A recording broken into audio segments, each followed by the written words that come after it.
Thumbelina.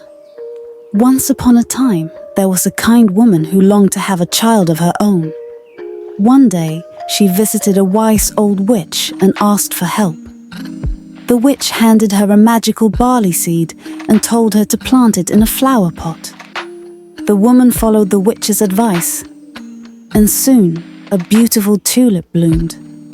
To her astonishment, the flower opened, and inside it sat a tiny girl, no bigger than a thumb. The woman named her Thumbelina and cared for her lovingly.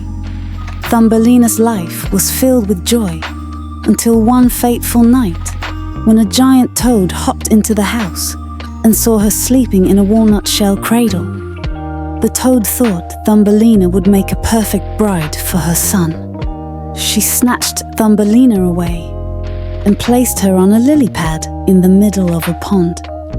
Poor Thumbelina wept, but a kind school of fish took pity on her.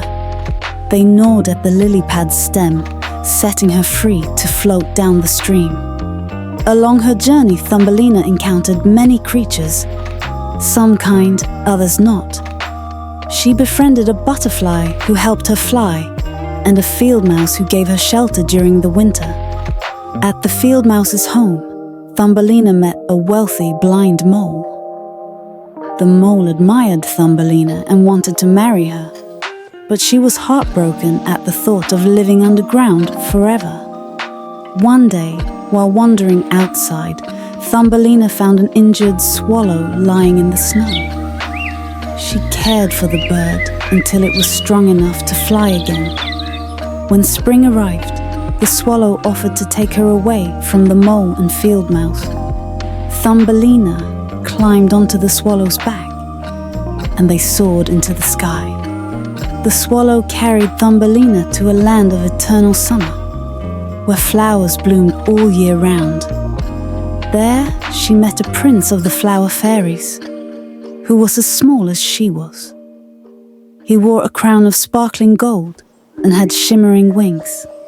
The prince fell in love with Thumbelina at first sight and asked her to be his queen. Thumbelina joyfully accepted. As a wedding gift, the prince gave her a pair of delicate wings so she could fly with him. The couple lived happily ever after in their magical flower kingdom, surrounded by beauty and love. The end.